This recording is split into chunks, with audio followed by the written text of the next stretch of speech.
Hello and welcome to Coach's Corner. My name is Dean Meagher. Today we're going to be focusing on controlling your distance when you are chipping. A very important skill to learn. It helps you to reduce your scores. I find a lot of people struggle to be able to do this very well, and they're always asking me, how do I control my distances? Well, there are a few things you need to do. It starts with practice, but it's not only just getting down here to practice, it's also what you do with your practice. So I'm going to give you 3 things to focus on when you come down to practice here down on Hidden Valley. Usually quite quiet, so a really great place to come. And you're going to learn how to hopefully control your distances. So let's start with the most important, which is contact. If you contact your chip shots cleanly, you're going to get a more consistent result in your distance. If you occasionally hit it heavy or thin it across the green, you won't know how far to swing, you won't know how hard to hit it. So it really does start with that contact, and there's a few things that I try to make sure I do when I am trying to get that right contact. To me, it's have a consistent ball position in the middle of my stance, my feet close together, and my weight staying forward. So if I do that, generally that helps me to contact the ball quite cleanly. I drop the club down on the ball, and it helps me to get that nice sensation of a clean contacted shot.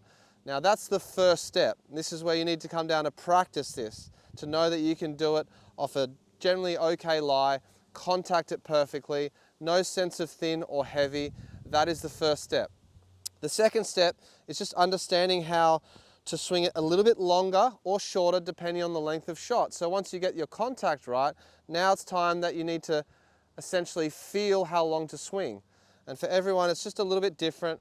But if I'm going to a short one, I'm going to do a little short swing, good contact, a little bit long. So if I don't want to hit it that long on the next one, I'm going to do an even shorter swing. Still the contact is pretty good. And that's how I'm able to judge my distances or change my distances based on how long I swing.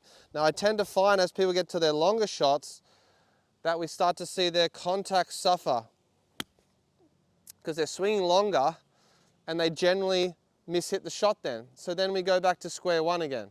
So a good practice session should get the contact right and then see if the contact maintains itself when you go from a short shot to a longer shot.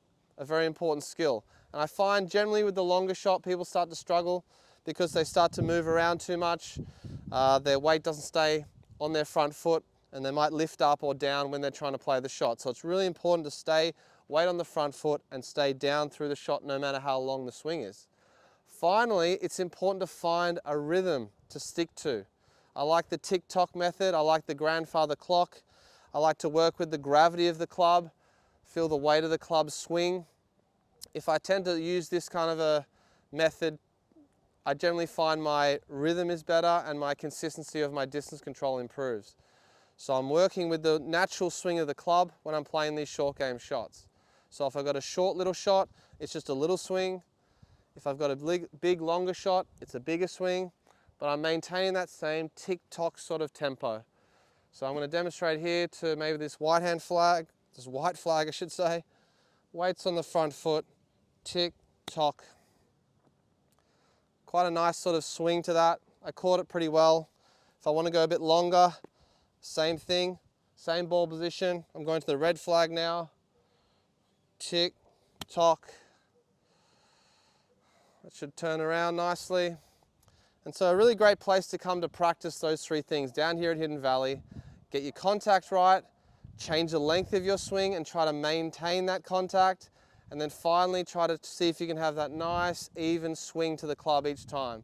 We don't want to go short to quick or long to slow.